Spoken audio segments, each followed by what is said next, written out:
চীন বাংলাদেশ সম্পর্ক উন্নয়নে উদ্বিগ্ন নয় যুক্তরাষ্ট্র। সার্জিও গোবের সাথে বৈঠকের পর জানিয়েছেন ডক্টর খলিল, মিলেছে রোহিঙ্গা প্রত্যাবাসনে সহযোগিতার আশ্বাস। 3 প্রতিবন্ধীর হাতে নিয়োগপত্র তুলে দিলেন প্রধানমন্ত্রী। রক্তমাখা সেই পতাকা নিয়ে দেখা করতে পেরে আবেগ আপ্লুত জুলাই যোদ্ধা শেখ আজিজ। একমাত্র তারেক রহমানের মধ্যেই আশা জাগানো পরিবর্তন দেখছেন মির্জা ফখরুল। অন্যদেরকেও নিজ নিজ অবস্থান থেকে তা অনুসরণের আহ্বান। এবারে সিলেটের গোপালগঞ্জে এনসিপির গাড়িবহরে হামলা, সরকারের সমালোচনা করায় আক্রান্ত জুলাই যোদ্ধারা, অভিযোগ জামায়াতের। মূল্যস্ফীতি বড় যন্ত্রণাদায়ক বলেছেন বাণিজ্যমন্ত্রী। পরিবহনে চাঁদাবাজিতে ক্ষোভ, মধ্যস্বত্বভোগী ব্যবসায়ী ও মজুতদার দমানোর তাগিদ সিপিডির। দেখছিলেন সংবাদ শিরোনাম। চীন বাংলাদেশ সম্পর্ক উন্নয়নে উদ্বিগ্ন নয় যুক্তরাষ্ট্র, এমন তথ্য জানিয়েছেন পররাষ্ট্রমন্ত্রী ডক্টর খলিলুর রহমান। তিনি বলেন, রোহিঙ্গা প্রত্যাবাসনের পাশাপাশি তাদের ভরণ পোষণে আরও সহায়তা দিতে যুক্তরাষ্ট্রকে অনুরোধ জানিয়েছে বাংলাদেশ। বাংলাদেশের সাথে যুক্তরাষ্ট্রের সম্পর্ক নতুন অভিমুখে যাত্রা করেছে বলেও দাবি করেন তিনি। বাংলাদেশের রাজনীতিতে আওয়ামী লীগের পুনর্বাসন নিয়ে যুক্তরাষ্ট্র কোনো আলোচনা করেনি বলেও জানান পররাষ্ট্রমন্ত্রী। রিপোর্ট মহিবুল্লাহ মহিবের। 3 দিনের সফরে ঢাকায় কর্মব্যস্ত সময় পার করছেন মার্কিন প্রেসিডেন্ট ডোনাল্ড ট্রাম্পের মধ্য ও দক্ষিণ এশিয়া বিষয়ক বিশেষ দূত সার্জিও গোর। একই সাথে তিনি ভারতে নিযুক্ত মার্কিন রাষ্ট্রদূত। ঢাকায় রাষ্ট্রীয় অতিথি ভবন পদ্মায় পররাষ্ট্রমন্ত্রী খলিলুর রহমানের সঙ্গে বৈঠক করেছেন তিনি। বৈঠক শেষে মার্কিন ধনকুবের সার্জিও গোর সামাজিক যোগাযোগ মাধ্যম এক্সে এক পোস্টে লিখেছেন, বাংলাদেশ সফরে পররাষ্ট্রমন্ত্রী খলিলুর রহমানের সঙ্গে সাক্ষাৎ এবং যুক্তরাষ্ট্র বাংলাদেশ দ্বিপাক্ষীয় সম্পর্ক সুদৃঢ়করণে যৌথভাবে কাজ করার বিষয়ে আলোচনা করতে পেরে তিনি আনন্দিত হয়েছেন এবং ইতিবাচক অগ্রগতির কথাও জানিয়েছেন তিনি। পরে এই বৈঠকের নানা দিক নিয়ে পররাষ্ট্র মন্ত্রণালয়ে সাংবাদিকদের সাথে কথা বলেন পররাষ্ট্রমন্ত্রী ডক্টর খলিলুর রহমান। তিনি জানান, সার্জিও গোর এই সফরের মধ্য দিয়ে দুদেশের সম্পর্ক অনন্য উচ্চতায় পৌঁছেছে। ভাই, এই ট্যাক্সটা সম্পর্কে আমি যা পড়ছি তাতে মনে হচ্ছে মানুষের কোনো ধারণাই নেই। I am sorry to say. না, এই ট্যাক্সটা এলো কেন, এই ডিউটিটা কি প্রক্রিয়াতে আসলো, এটা কি সেটা সম্পর্কে তো জ্ঞান নাই হচ্ছে। I am sorry to say this. আপনারা জানেন, প্রথমে 19% আমাদেরকে ধার্য করা হয়েছিল। যে আইনের বলে সেটা করা হয়েছিল, সুপ্রিম কোর্ট আমেরিকার বলেছে সেই আইনের বলে আপনি ট্যারিফ দিতে পারেন না। তারপরে ইউএস ট্রেড ল অনুযায়ী বর্তমান যে রেজিমটা চলছে তাতে করে 155 দিন আমেরিকার প্রেসিডেন্ট কংগ্রেসের কোনো সম্মতি ছাড়াই উনি সর্বোচ্চ 15% ডিউটি দিতে পারবেন। বাংলাদেশের সাথে ভারত চীনের সম্পর্ক, বাণিজ্য চুক্তি, চলমান রাজনীতি এবং আরোপিত শুল্কের বিষয়েও আলোচনার কথা উল্লেখ করেন খলিলুর রহমান। বিএনপি সরকার গত ফেব্রুয়ারিতে দায়িত্ব নেয়ার পর সার্জিও গোর হচ্ছেন ওয়াশিংটন থেকে ঢাকা সফরকারী যুক্তরাষ্ট্রের 3য় জ্যেষ্ঠ কর্মকর্তা। মুহিবুল্লাহ মুহিব, বাংলা ভিশন, ঢাকা। দীর্ঘদিন বন্ধ থাকা সরকারি শিল্প কারখানাগুলো দ্রুত চালু করতে প্রয়োজনীয় পদক্ষেপ গ্রহণ, আমলাতান্ত্রিক জটিলতা দূর করে কার্যক্রমে গতি আনা এবং এসব শিল্প কারখানায় বেসরকারি বিনিয়োগ আকর্ষণের মাধ্যমে দ্রুত উৎপাদন কার্যক্রম চালুর সিদ্ধান্ত নেওয়া হয়েছে। প্রধানমন্ত্রী তারেক রহমানের সভাপতিত্বে বিকেলে সচিবালয়ে মন্ত্রিপরিষদ বিভাগের সভাকক্ষে উচ্চ পর্যায়ের বৈঠকে সিদ্ধান্ত নেওয়া হয়। 2026 সালের মধ্যে এই প্রক্রিয়া শেষ করার নির্দেশনা দিয়েছেন প্রধানমন্ত্রী। বৈঠকে বিনিয়োগ বান্ধব পরিবেশ নিশ্চিত করতে সংশ্লিষ্ট সংস্থাগুলোকে কার্যকর উদ্যোগ গ্রহণের নির্দেশনা দেওয়া হয়। বৈঠকে অর্থ ও পরিকল্পনা উপদেষ্টা রাশেদ আল মাহমুদ তিতুমির, বাণিজ্য, শিল্প এবং বস্ত্র পাট মন্ত্রী খন্দকার আব্দুল মুক্তাদির, বস্ত্র পাট প্রতিমন্ত্রী মোহাম্মদ শরীফুল আলম, বাংলাদেশ বিনিয়োগ উন্নয়ন কর্তৃপক্ষ বিডার নির্বাহী চেয়ারম্যান আশিক চৌধুরী সহ সংশ্লিষ্ট মন্ত্রণালয় সংস্থার ঊর্ধ্বতন কর্মকর্তারা উপস্থিত ছিলেন।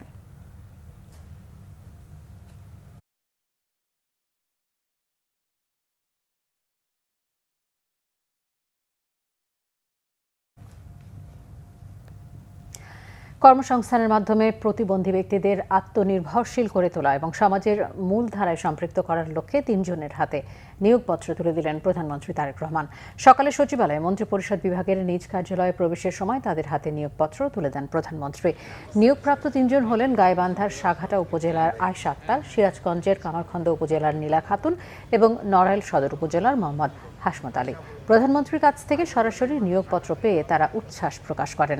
জন্ম থেকেই 2 হাত না থাকা নীলা খাতুনকে রাজধানীর মিরপুরের জাতীয় প্রতিবন্ধী উন্নয়ন ফাউন্ডেশনে শিক্ষক পদে নিয়োগ দেওয়া হয়েছে। গাইবান্ধার বিয়াম ল্যাবরেটরি স্কুল অ্যান্ড কলেজে ক্লাস সুপারভাইজার পদে নিয়োগ দেওয়া হয়েছে শারীরিক প্রতিবন্ধী আয়েশা আক্তারকে। অন্যদিকে দৃষ্টি প্রতিবন্ধী মোহাম্মদ হাশমত আলীকে সমাজসেবা অধিদপ্তরের অধীন ইউনিয়ন সমাজকর্মী পদে নিয়োগ দেওয়া হয়েছে।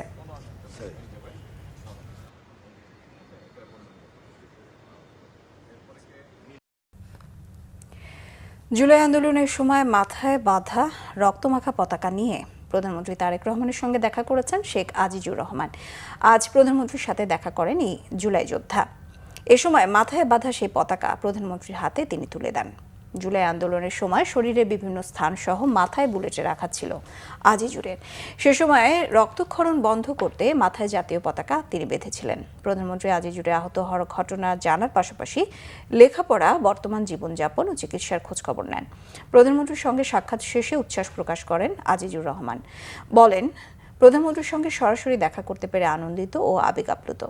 নিজের কষ্টের কথা প্রধানমন্ত্রীকে শোনাতে পারাটা জীবনের স্মরণীয় একটি মুহূর্ত হিসেবে দেখছেন তিনি। উল্লেখ্য, গুলিবিদ্ধ হওয়ার পরও শুধু ছাত্রদল করার কারণে মেলেনি জুলাই যোদ্ধার স্বীকৃতি শিরোনামে আজিজুরকে নিয়ে সংবাদ প্রকাশ হয়েছিল গণমাধ্যমে।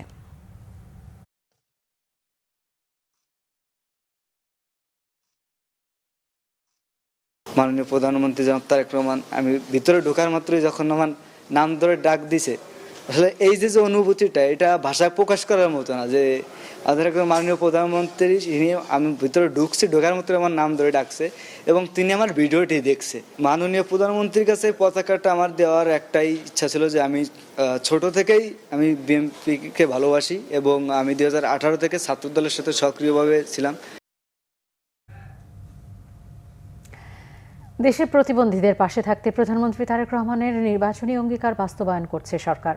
এরই ধারাবাহিকতায় বৃহস্পতিবার জাহাঙ্গীরনগর বিশ্ববিদ্যালয় থেকে পাশ করা প্রতিবন্ধী শারমিন আক্তারকে এসেনশিয়াল ড্রাগসে জুনিয়র অফিসার পদে নিয়োগ দিলেন স্বাস্থ্যমন্ত্রী সর্দার সাখাওয়াত হোসেন বকুল।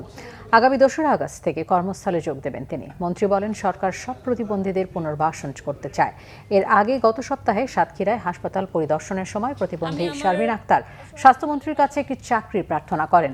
সে সময় মন্ত্রী তাকে চাকরি দেওয়ার আশ্বাস দিয়েছিলেন।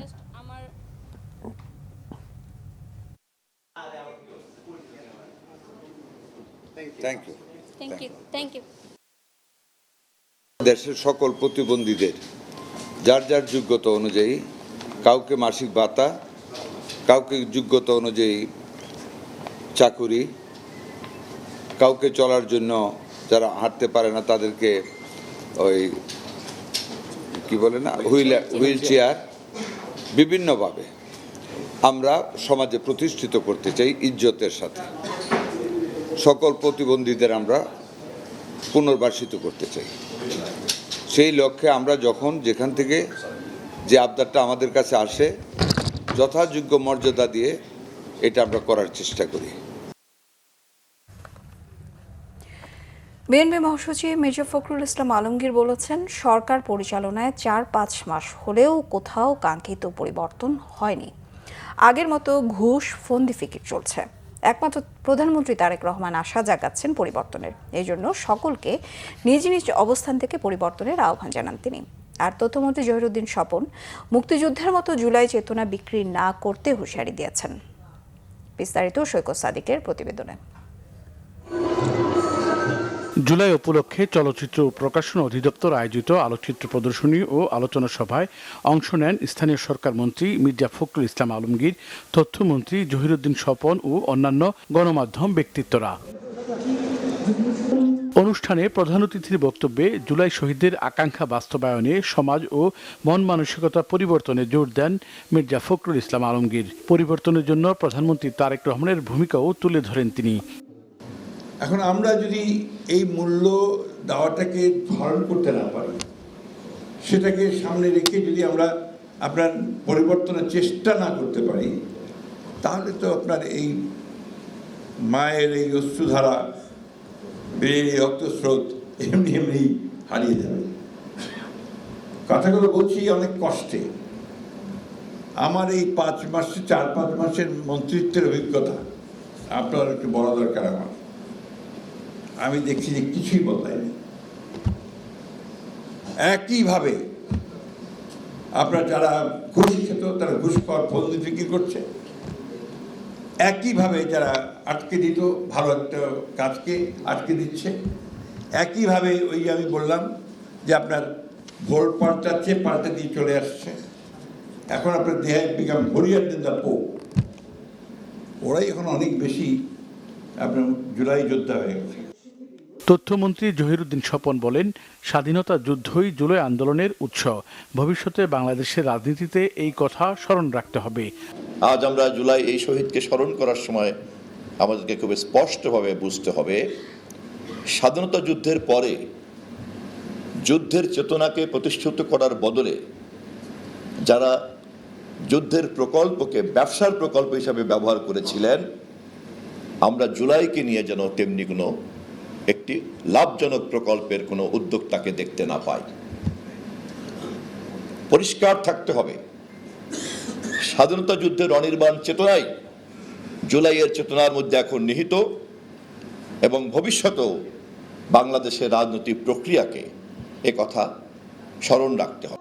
24 জুলাই আন্দোলনের পটভূমি ফ্যাসিবাদ পতনে জুলাই যোদ্ধাদের অবদান তুলে ধরেন শহীদ পরিবারের সদস্য ও অন্যান্য সিনিয়র সাংবাদিকরা। যে আকাঙ্ক্ষার বাংলাদেশ আমাদের শহীদরা দেখেছে, আমাদের আহতরা দেখেছে, আমাদের প্রত্যেকটা আন্দোলনকারীরা দেখেছে, সেই স্বপ্নের বাংলাদেশ বর্তমান সরকারের হাত ধরেই গঠন হবে। সৈকত সাদিক, বাংলা ভিশন, ঢাকা। এদিকে জামায়াতে ইসলামের আমির ডাক্তার শফিকুর রহমান বলেছেন, জুলাই শহীদদের প্রত্যাশা পূরণ না করে প্রতারণা করেছে সরকার। রাজধানীর ডিপ্লোমা ইঞ্জিনিয়ার্স ইনস্টিটিউটে জুলাই গণ অভ্যুত্থানের শহীদ পরিবার ও আহতদের নিয়ে আয়োজিত মতবিনিময় সভায় একথা বলেন তিনি। জামায়াত আমির বলেন, তার দল আজ পর্যন্ত জুলাই আন্দোলনের ক্রেডিট নেয়নি বা নিজেদের মাস্টার মাইন্ড বলেও দাবি করেনি। তিনি বলেন, জুলাই অভ্যুত্থানের শুরু থেকেই শিক্ষার্থীদের পাশে ছিল জামায়াত। তিনি অভিযোগ করেন, প্রত্যেকটি জায়গায় দলীয়করণ করেছে সরকার। প্রশাসনের এই নির্লজ্জ দলীয়করণ জাতির জন্য লজ্জার। সরকার আবারও বৈষম্যমূলক কর্মকাণ্ডে লিপ্ত হয়েছে বলে অভিযোগ করে তিনি বলেন, বিগত ফ্যাসিস্ট সরকারের পথেই হাঁটছে বিএনপি। জামায়াত আমির বলেন, জনগণের অধিকার ও সরকারের নানান কর্মকাণ্ডের সমালোচনা করায় জুলাই যোদ্ধাদের ওপর বিভিন্ন জায়গায় আক্রমণ করা হচ্ছে। তবে যত হামলা ও নির্যাতন করা হোক না কেন, জনগণের অধিকার আদায়ের জন্য কথা বলে যাবে জুলাই যোদ্ধা ও বিরোধী দল। জনগণের এই আন্দোলন তরুণ সমাজের নেতৃত্বে যখন সফল হলো, তখন আল্লাহর কসম আজ পর্যন্ত এই আন্দোলনের কোনো কৃতিত্ব আমরা দাবি করি নাই। সেই কোটা অত্যন্ত নিকৃষ্টভাবে এখন বাস্তবায়ন হচ্ছে। বিশ্ববিদ্যালয়ের বিশি জেলা পরিষদের প্রশাসক, তারপরে ব্যাংক, বীমা, কর্পোরেশন, সরকারি, বেসরকারি, আধা সরকারি সেক্টর, সব জায়গায় এখন একদম নির্লজ্জ দলীয়করণ চলতেছে। এটাকে কোটা নয়, এখানে যোগ্য লোকদেরকে, দেশপ্রেমিক লোকদেরকে সরিয়ে দেওয়া হচ্ছে। বাছাই করে করে অসৎ দুর্নীতিপরায়ণ লোকদেরকে প্রধান জায়গায় প্রদান করা হচ্ছে। পরিবারের গর্বিত সদস্যদের হবিগঞ্জের পর এবার সিলেটের গোলাপগঞ্জে জাতীয় নাগরিক পার্টি এনসিপির গাড়ি বহরে হামলা হয়েছে। দুপুরে 2:30টার দিকে উপজেলার চৌমুহনীতে পৌরসভা গেটের সামনে রাস্তায় ঘটনা ঘটে। এদিকে দুপুরে শাহজালাল বিজ্ঞান ও প্রযুক্তি বিশ্ববিদ্যালয়ে আলোচনায় এনসিপি নেতারা বলেন, জুলাই শহীদদের হত্যার বিচার নিশ্চিতের পাশাপাশি রাষ্ট্রের প্রয়োজনীয় সংস্কার শেষ করতে হবে। সিলেট থেকে সহকর্মী দীপু সিদ্দিকীর রিপোর্ট, ক্যামেরায় ছিলেন মোহাম্মদ আজমল আলী। হবিগঞ্জের পর এবার সিলেটের গোলাপগঞ্জে জাতীয় নাগরিক পার্টির গাড়িবহরে হামলা হয়েছে। বৃহস্পতিবার দুপুর 2:30টার দিকে উপজেলার চৌমুহনীস্থ পৌরসভার গেটের সামনের রাস্তায় এই ঘটনা ঘটে। এ সময় গাড়িতে ছিলেন এনসিপির উত্তরাঞ্চলের মুখ্য সংগঠক সার্জিস আলম ও সংরক্ষিত নারী আসনের সংসদ সদস্য মাহমুদা আলম মিতু। এদিকে সার্জিসের গাড়িবহরে হামলার ঘটনায় ক্ষোভ প্রকাশ করেছেন এনসিপির আহ্বায়ক নাহিদ ইসলাম। তার অভিযোগ, ফ্যাসিস্ট সরকারের মতোই আচরণ করছে বর্তমান সরকার। সিলেট শাহজালাল বিজ্ঞান ও প্রযুক্তি বিশ্ববিদ্যালয়ে আলোচনা সভা শেষে সাংবাদিকদের প্রশ্নের জবাবে তিনি এসব কথা বলেন। আমরা আমাদের নিরাপত্তার প্রতিটি ক্ষেত্রে আমরা স্থানীয় প্রশাসন, আমরা আইজিপি সবাইকে অবহিত করেই সব জায়গায় যাচ্ছি। গতকালকে যখন হবিগঞ্জে এই ধরনের ঘটনা ঘটছিল তখন আমরা জানিয়েছি। আজকে গোলাপগঞ্জে কিন্তু তারা বলেছিল সম্পূর্ণ কিছু হবে না, সম্পূর্ণ নিরাপত্তা থাকবে। সেখানেও গাড়িতে হামলা হয়েছে। তাহলে সরকার সংস্কার চাচ্ছে না, সরকার কোনো ধরনের গণতান্ত্রিক পরিবর্তন করতে দিবে না এবং কোনো রাজনৈতিক শক্তি নতুন করে উত্থান ঘটুক সেটাও চাচ্ছে না। একইভাবে পুরনো কায়দা বিরোধী দলকে আক্রমণ করা হচ্ছে, হামলা করা হচ্ছে। জুলাই হত্যার বিচার, রাষ্ট্র সংস্কার এবং রাজনৈতিক সহিংসতা বন্ধের দাবি জানিয়েছেন এনসিপির নেতারা। প্রশ্ন তুলেছেন রাজনৈতিক কর্মসূচিতে নিরাপত্তা ও প্রশাসনের ভূমিকা নিয়ে। Bangla vision news desk. July সনদ বাস্তবায়নের দাবিতে আগামী 5 আগস্ট পল্টনে মহাসমাবেশ ডেকেছে 11 দলীয় ঐক্য। বৃহস্পতিবার রাতে রাজধানীর মিন্টো রোডে বিরোধী দলীয় নেতার বাসভবনে 11 দলীয় জোটের জরুরি বৈঠকের পর এই কর্মসূচির ঘোষণা দেওয়া হয়।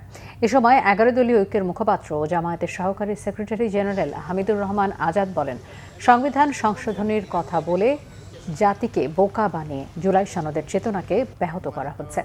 আইন শৃঙ্খলা পরিস্থিতির অবনতি ও জ্বালানি সংকট সহ সাম্প্রতিক সময়ের নানা সংকট সমাধানে সরকার ব্যর্থ। হবিগঞ্জ ও সিলেটে এনসিপির কর্মসূচিতে হামলার নিন্দা জানিয়ে তিনি বলেন, এই ঘটনা বিগত ফ্যাসিবাদের পুনরাবৃত্তি। আজকে মোটামুটি এটুকুর মধ্যে আমরা শেষ করতে চাই। সবাইকে ধন্যবাদ। বাণিজ্যমন্ত্রী খন্দকার আব্দুল মুক্তাদির মূল্যস্ফীতিকে বাংলাদেশের জন্য যন্ত্রণাদায়ক বলে মন্তব্য করেছেন। বলেন, কৃষি পণ্যের দাম বাড়িয়ে দিচ্ছে পরিবহনে চাঁদাবাজির মতো অদৃশ্য খরচও। রাজধানীর ব্র্যাকেনে সিপিডি আয়োজিত খাদ্য মূল্যের শৃঙ্খলা বিষয়ক সেমিনারে তিনি এসব কথা বলেন। বাণিজ্যমন্ত্রী আরও বলেন, বাংলাদেশে খাদ্য সরবরাহ ব্যবস্থাপনার জটিলতা রয়েছে। কৃষকের কাছে সঠিক তথ্য না থাকায় অতিরিক্ত পণ্য উৎপাদন করছেন তারা, তাই অনেক সময় চাহিদা কম থাকার কারণে সঠিক দাম পান না। বাজার নিয়ন্ত্রণে সরকার কাজ করছে বলেও জানান বাণিজ্যমন্ত্রী। এ সময় বক্তারা বলেন, কৃষকরা কৃষি ছাড়ছে, এটি মোটেও স্বস্তিদায়ক নয়। সর্বোচ্চ গুরুত্ব দিতে হবে পণ্যের উৎপাদন ব্যয় কমানোর দিকে। সেমিনারে গবেষণা প্রতিষ্ঠান সিপিডি বলছে, দেশে খাদ্যপণ্যের মূল্য শৃঙ্খলে মধ্যস্বত্বভোগীদের প্রভাব, ব্যবসায়ীদের যোগসাজশ ও মজুতদারির কারণে ভোক্তা পর্যায়ে দাম বাড়ছে। যেটা যত সমৃদ্ধ অর্থনীতি হোক, যার পারচেজিং পাওয়ার অনেক হাই, তার জন্য পেন, আর আমাদের মতো স্ট্রাগলিং ইকোনমির জন্য তো ইনফ্লেশন অনেক বড় পেন। এটার সব থেকে সিম্পল ইন্টারপ্রিটেশন, ইকোনমিক ইন্টারপ্রিটেশন হচ্ছে যেটা ক্রয় ক্ষমতা কমিয়ে দেয়, পারচেজিং পাওয়ারটাকে ইরোড করে। এখন আমাদের ওভারঅল যে ক্ষমতাচ্যুত প্রধানমন্ত্রী শেখ হাসিনা ফাঁসির দণ্ডপ্রাপ্ত আসামি। দেশে এলেই তাকে গ্রেফতার করা হবে জানিয়েছেন আইনমন্ত্রী মোহাম্মদ আসাদুজ্জামান। সচিবালয়ে সাংবাদিকদেরকে আইনমন্ত্রী বলেন, শেখ হাসিনাকে ফেরত আনার চেষ্টা করছে পররাষ্ট্র মন্ত্রণালয়। দেশের চৌহদ্দিতে ঢুকলেই গ্রেফতার হবেন তিনি, তবে আইন তার নিজস্ব গতিতে চলবে বলে উল্লেখ করে মন্ত্রী বলেন, আইনি সুবিধা পাওয়ার অধিকার তারও রয়েছে। আন্তর্জাতিক অপরাধ ট্রাইব্যুনালের বিচার প্রক্রিয়া নিয়ে হিউম্যান রাইটস ওয়াচের প্রতিবেদন আমলে নিয়ে বিষয়টি সরকার খতিয়ে দেখবে বলেও মন্ত্রী জানান। এ সময় রাষ্ট্রপতি নির্বাচন নিয়ে এক প্রশ্নের জবাবে তিনি জানান, রাষ্ট্রপতির পদত্যাগের 90 দিনের মধ্যে নির্বাচন করার বিধান আছে। নিয়ম অনুযায়ী 60 দিনের মধ্যে পরবর্তী সংসদ অধিবেশন বসবে, তবে সরকার চাইলে অধিবেশন বসতে পারে।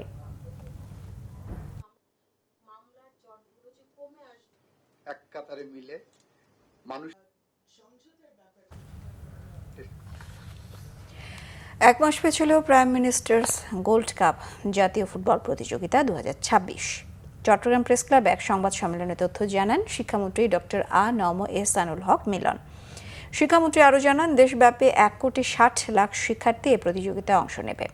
আগের স্কুল ভিত্তিক প্রতিযোগিতাগুলোর পাশাপাশি প্রাইম মিনিস্টার্স গোল্ড কাপ জাতীয় ফুটবল প্রতিযোগিতা শিক্ষার্থীদের আরও উৎসাহিত করবে। ডক্টর আ.ন.ম এহসানুল হক মিলন বলেন, খেলাধুলাকে পেশা হিসেবে অন্তর্ভুক্ত এবং যুব সমাজকে খেলাধুলার মাধ্যমে দক্ষ মানব সম্পদে রূপান্তর করা হবে। বিএনপি সরকার নির্বাচনী প্রতিশ্রুতি অনুযায়ী ট্যালেন্ট হান্ট স্কিম চালু, স্পোর্টস ইকোনমি সম্প্রসারণ করা এবং আনন্দময় শিক্ষা নিশ্চিত করবে বলেও জানান শিক্ষামন্ত্রী। আমাদের অঙ্গীকারের মধ্যে রয়েছে শিক্ষা প্রতিষ্ঠানে ট্যালেন্ট হান্ট স্কিম চালু, সুপ্ত প্রতিভা বিকাশের পথ উন্মুক্ত করা, নারী ক্রীড়াবিদদের নিরাপত্তা ও সুযোগ বৃদ্ধি করা, স্পোর্টস ইকোনমি সম্প্রসারণ করা, আনন্দময় শিক্ষা নিশ্চিত করা, যুব সমাজকে খেলাধুলার মাধ্যমে সুস্থ ও দক্ষ মানব সম্পদে পরিণত করা। গ্যাসের প্রেসার একটু একটু বাড়তে থাকলেও তা কাঙ্ক্ষিত মাত্রায় নয়। সিএনজি পাম্প স্টেশনগুলোতে এখনও সিএনজি চালিত গাড়ির দীর্ঘ লাইন জমে আছে। সামান্য কিছু গ্যাস পেতে 5 থেকে 6 ঘন্টা অপেক্ষা করতে হচ্ছে ড্রাইভারদের। এতে জীবন থেকে মূল্যবান কর্মঘণ্টা অপচয় হচ্ছে বলে জানান তারা।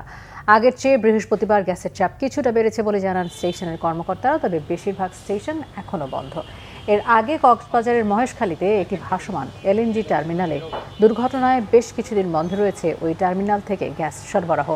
এতে দৈনিক 45 থেকে 50 কোটি ঘনফুট গ্যাসের যোগান দিতে পারছে না টার্মিনালটি, যার প্রভাব পড়েছে রাজধানীর গ্যাস পাম্প স্টেশনগুলোতে। দেশে প্রতিদিন সরবরাহ করা হয় 265 কোটি ঘনফুট গ্যাস।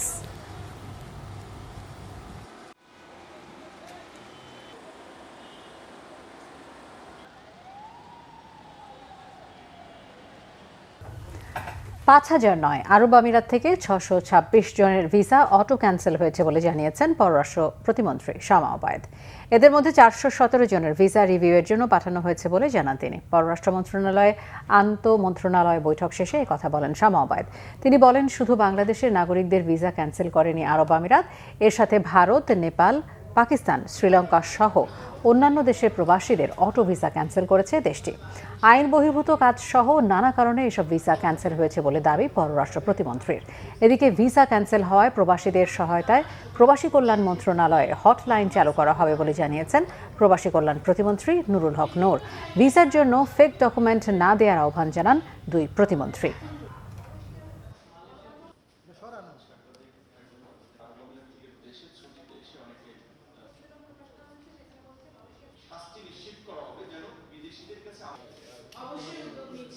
ছয়শো 26 জনের ভিসা অটো ক্যান্সেল হয়েছে বাংলাদেশি, এবং এটা কান্ট্রি স্পেসিফিক না। এখানে পাকিস্তান, ইজিপ্ট, ফিলিপিন্স সহ আরও অনেক দেশের নাগরিকদের ভিসা ক্যান্সেল হয়েছে, নেপাল ক্যান্সেল হয়েছে বিভিন্ন কারণে। যে লিস্ট আমাদের কাছে আছে, সে 417 জন যে অটো ক্যান্সেল হয়েছে সেটা ভিসা রিনিউয়ালের জন্য আমরা আবার পাঠিয়েছি। 417 জনকে আমরা ইতিমধ্যে পাঠিয়েছি, বাকিগুলো পর্যায়ক্রমে আমরা পাঠাচ্ছি আরব আমিরাতের সরকারের কাছে ভিসাটা রিনিউ করার জন্য, যে কেন কী কারণে তাদের অটো ক্যান্সেল হলো।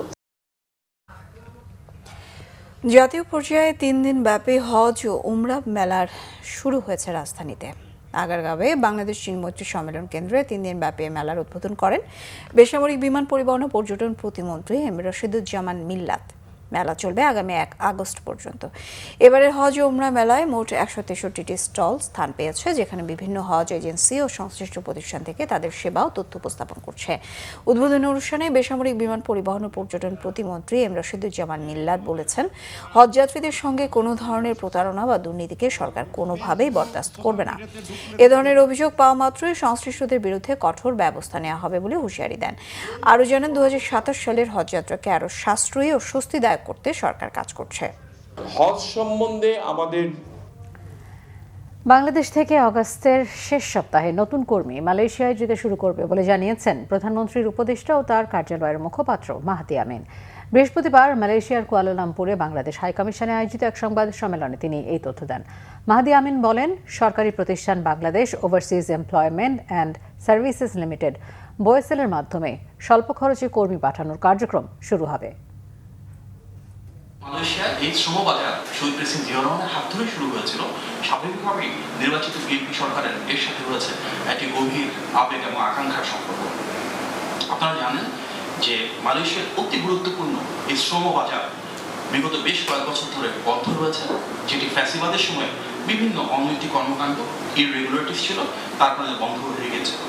আমরা খুব আনন্দের সাথে আপনাদেরকে জানাতে চাই যে আমাদের both countries now mutually agree to open this শ্রমবাজার immediately, এবং আমরা ডিউ প্রসেস ফলো করে যত দ্রুত সম্ভব এই শ্রমবাজার উন্মুক্ত করবার মাধ্যমে বাংলাদেশের যে বিপুল জনশক্তি রয়েছে ওনাদের জন্য মালয়েশিয়া এটা উন্মুক্ত করতে যাচ্ছে। সাবেক মন্ত্রী আব্দুল লতিফ সিদ্দিকীকে রাজধানীর মতিঝিলে শাপলা চত্বর হত্যা মামলায় কারাগারে পাঠানোর নির্দেশনা দিয়েছেন আন্তর্জাতিক অপরাধ ট্রাইব্যুনাল। দুপুর 1টার দিকে তাকে আন্তর্জাতিক অপরাধ ট্রাইব্যুনালে হাজির করা হয়। এর আগে বুধবার সন্ধ্যা 6টার দিকে রাজধানীর গুলশানে নিজ বাসভবন থেকে লতিফ সিদ্দিকীকে গ্রেফতার করে ঢাকা মহানগর গোয়েন্দা পুলিশ। সোমবার ট্রাইব্যুনাল 2-এর চেয়ারম্যান বিচারপতি নজরুল ইসলাম চৌধুরীর নেতৃত্বাধীন 3 সদস্যের বিচারিক প্যানেল শাপলা চত্বরের ঘটনায় মানবতাবিরোধী অপরাধের মামলায় সাবেক প্রধানমন্ত্রী শেখ হাসিনা সহ 41 জনের বিরুদ্ধে আনুষ্ঠানিক অভিযোগ আমলে নিয়ে আসামিদের বিরুদ্ধে গ্রেফতারি পরোয়ানা জারি করেন। প্রসিকিউশন জানায় 2013 সালে শাপলা চত্বরে গণহত্যার ঘটনার পরিকল্পনাকারীদের মধ্যে একজন ছিলেন তৎকালীন মন্ত্রী আব্দুল লতিফ সিদ্দিকী। তবে লতিফ সিদ্দিকীকে নির্দোষ দাবি করেন তার ভাই কাদের সিদ্দিকী। ঢাকা 17 আসনের ভাসানটেকের বিআরপি কলোনিতে 350টি অসহায় ও দুস্থ পরিবারের মাঝে নিত্য প্রয়োজনীয় খাদ্য সামগ্রী বিতরণ করা হয়েছে। বৃহস্পতিবার দুপুরে প্রধানমন্ত্রী তারেক রহমানের নির্বাচনী এলাকার এই মানবিক কর্মসূচিতে প্রতিটি পরিবারের হাতে তুলে দেওয়া হয় 10 কেজি চাল, 1 কেজি ডাল, 1 কেজি লবণ, 1 লিটার সয়াবিন তেল, 1 কেজি চিনি, 100 গ্রাম মরিচ গুঁড়া, 200 গ্রাম হলুদ গুঁড়া এবং 100 গ্রাম ধনিয়া গুঁড়া সহ প্রয়োজনীয় খাদ্যপণ্য। পাশাপাশি কয়েকটি অসহায় পরিবারের মাঝে আর্থিক সহায়তাও দেওয়া হয়। প্রধানমন্ত্রীর পক্ষ থেকে আয়োজিত এই কর্মসূচিতে উপস্থিত ছিলেন ঢাকা 17 আসনের প্রতিনিধি ও প্রধানমন্ত্রীর সহকারী একান্ত সচিব আব্দুর রহমান সানি। তিনি বলেন, প্রধানমন্ত্রীর নির্দেশনায় এলাকার মানুষের খোঁজখবর নেওয়া হচ্ছে এবং পর্যায়ক্রমে আরও অসহায় পরিবারের কাছে সহায়তা পৌঁছে দেওয়া হবে।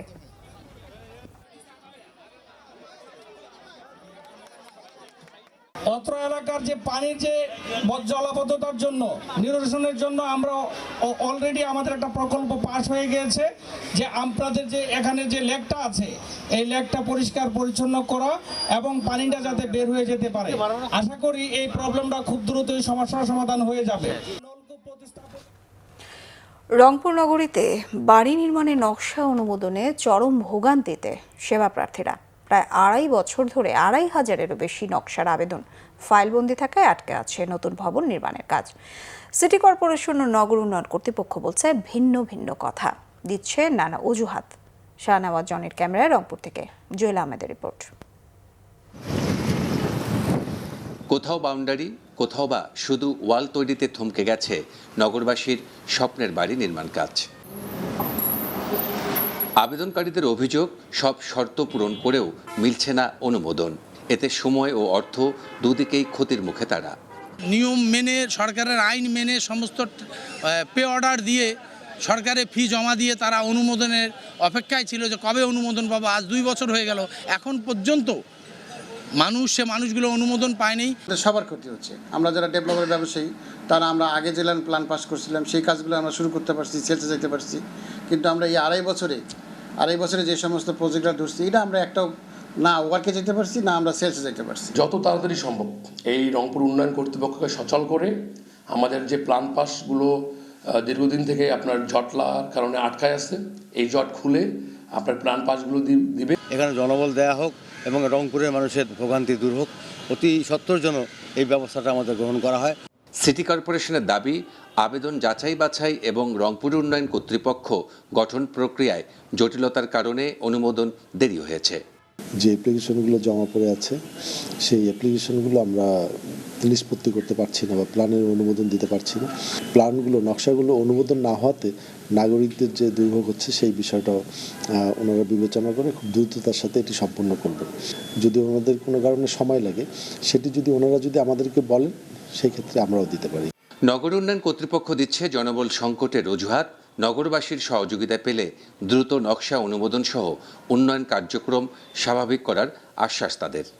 রংপুর শহরে আমাদের এই পাবলিক রিলেটেড যে কাজগুলো হবে সেই কাজগুলো আমরা ন্যায় বিচার প্রতিষ্ঠা করব। যেমন কোনো প্ল্যান পাস করতে নিয়মের মধ্যে, আইনের মধ্যে যদি থাকে, কোনো ব্যক্তির প্ল্যান পাস করতে 5 পয়সাও কেউ ঘুষ নিতে আমার কোনো স্টাফ পারবে না। পরিসংখ্যান বলছে 2.5 বছরে সিটি কর্পোরেশন নকশা অনুমোদনে 3 কোটি টাকা রাজস্ব বঞ্চিত হয়েছে, আর থমকে গেছে 1000 কোটি টাকার উন্নয়ন কাজ। জুয়েল আহমেদ, বাংলা ভিশন, রংপুর। আরও কিছু খবর নিয়ে রয়েছে ডেস্ক রিপোর্ট। বিএনপির চেয়ারম্যানের উপদেষ্টা মণ্ডলীর সদস্য ও ঢাকা 2 আসনের সংসদ সদস্য আমান উল্লাহ আমান বলেছেন, বিএনপি জনগণকে ভালোবাসে বলে জনগণ বারবার ভোট দিয়ে ক্ষমতায় আনে এই দলটিকে। বিকালে কেরানীগঞ্জের শাক্তা ইউনিয়ন পরিষদ চত্বরে বিভিন্ন বনজ ও ফলজ গাছের চারা বিতরণের সময় তিনি একথা বলেন। ক্যাশলেস লেনদেনের প্রসারে ব্র্যাক ইউনিভার্সিটিতে ব্র্যাক ব্যাংকের বাংলা কিউআর চালু করা হয়েছে।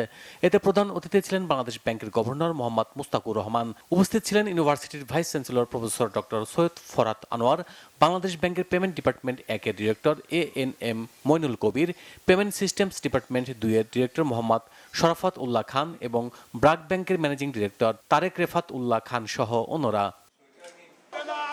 বিদ্যুৎ, জ্বালানি ও খনিজ সম্পদ মন্ত্রণালয়ের মন্ত্রী ইকবাল হাসান মাহমুদ টুকুর বিরুদ্ধে কটূক্তির প্রতিবাদে বিক্ষোভ মিছিল ও প্রতিবাদ সমাবেশ হয়েছে সিরাজগঞ্জে। বিকালে ইবি রোড ভাসানী মিলনায়তন সবুজ চত্বর থেকে একটি বিক্ষোভ মিছিল বের হয়ে সমাবেশ স্থলে গিয়ে শেষ হয়। সমাবেশে সভাপতিত্ব করেন জেলা স্বেচ্ছাসেবক দলের সদস্য সচিব Milon Haque Ranju. Prime minister gold cup football 2026 উপলক্ষে প্রীতি ম্যাচ হয়েছে কুড়িগ্রামে। দিনাজপুর শিক্ষা বোর্ডের পৃষ্ঠপোষকতায় ও জেলা ক্রীড়া সংস্থার আয়োজনে বিকালে জেলা স্টেডিয়ামে টুর্নামেন্টের উদ্বোধন করেন দিনাজপুর শিক্ষা বোর্ডের চেয়ারম্যান প্রফেসর ইলিয়াস আহমেদ। উপস্থিত ছিলেন পুলিশ সুপার খন্দকার ফজলে রাব্বি, জেলা পরিষদের প্রশাসক সোহেল হোসাইন কায়কোবাদ, অতিরিক্ত জেলা প্রশাসক সার্বিক BM কুদরতে খুদা। 3 দিনব্যাপী হজ ও ওমরা ফেয়ার 2026-এ আল আরাফা ইসলামী ব্যাংক PLCর স্টল উদ্বোধন করা হয়েছে। Hajj agencies association of Bangladesh HAAB আয়োজিত রাজধানীর চীনমৈত্রী সম্মেলন কেন্দ্রে। এতে প্রধান অতিথি ছিলেন ব্যাংকের ব্যবস্থাপনা পরিচালক মোহাম্মদ রাফাতুল্লাহ খান। উপস্থিত ছিলেন ব্যাংকের উপব্যবস্থাপনা পরিচালক Mohammad Aminul Islam Bhuiyan, senior executive vice president Mohammad Manjurul Alam, executive vice president engineer Mohammad Habib Ullah সহ অন্যরা। ইউনিলিভার বাংলাদেশ লিমিটেডের flagship business competition 20 maestros x Unilever future leaders programme 2026-এর গ্র্যান্ড ফিনাল হয়েছে রাজধানীতে। জুরি প্যানেলে ছিলেন বাটা শু বাংলাদেশ লিমিটেডের managing director Faria Yasmin, Unilever Bangladesh লিমিটেডের customer business development head Mohammad Sadman Sadiqin, home care head Nurul Monowar এবং personal care head Nabila Zabin খান। বিজয়ী দলগুলোর হাতে পুরস্কার তুলে দেন ইউনিলিভার বাংলাদেশ লিমিটেডের সিও রুহুল কুদ্দুস খান এবং হিউম্যান রিসোর্স ডিরেক্টর সৈয়দা দুর্দানা কবির। আন্তর্জাতিক শিক্ষা পরামর্শক প্রতিষ্ঠান VRC স্টাডি অ্যাব্রোডের নতুন শাখার উদ্বোধন হয়েছে রাজধানীর বনানীতে। উপস্থিত ছিলেন VRC স্টাডি অ্যাব্রোডের ব্যবস্থাপনা পরিচালক সামিয়াল খান। তিনি বলেন, নতুন এই শাখার মাধ্যমে আন্তর্জাতিক উচ্চশিক্ষায় আগ্রহী শিক্ষার্থী ও অভিভাবকদের আরও আধুনিক, সহজ এবং মানসম্মত সেবা নিশ্চিত করা হবে। Bangla vision news desk. আমরা সংবাদ শেষ করব, তার আগে শিরোনামগুলো জানিয়ে দেব আরও একবার। চীন বাংলাদেশ সম্পর্ক উন্নয়নে উদ্বিগ্ন নয় যুক্তরাষ্ট্র। সার্জিও গোবের সাথে বৈঠকের পর জানিয়েছেন ডক্টর খলিল, মিলেছে রোহিঙ্গা প্রত্যাবাসনে সহযোগিতার আশ্বাস। 3 প্রতিবন্ধীর হাতে নিয়োগপত্র তুলে দিলেন প্রধানমন্ত্রী। রক্তমাখা সেই পতাকা নিয়ে দেখা করতে পেরে আবেগ আপ্লুত জুলাই যোদ্ধা শেখ আজিজ। একমাত্র তারেক রহমানের মধ্যেই আশা জাগানো পরিবর্তন দেখছেন মির্জা ফখরুল। অন্যদেরকেও নিজ নিজ অবস্থান থেকে তা অনুসরণের আহ্বান। এবারে সিলেটের গোপালগঞ্জে এনসিপির গাড়িবহরে হামলা, সরকারের সমালোচনা করায় আক্রান্ত জুলাই যোদ্ধারা, অভিযোগ জামায়াতের। মূল্যস্ফীতি বড় যন্ত্রণাদায়ক বলেছেন বাণিজ্যমন্ত্রী। পরিবহনে চাঁদাবাজিতে ক্ষোভ, মধ্যস্বত্বভোগী ব্যবসায়ী ও মজুতদার দমানোর তাগিদ সিপিডির। এই ছিল এখনকার মতো। পরবর্তী সংবাদ রাত 1টায় দেখার আমন্ত্রণ রইল। এতক্ষণ সঙ্গে থাকায় ধন্যবাদ সবাইকে। শুভরাত্রি।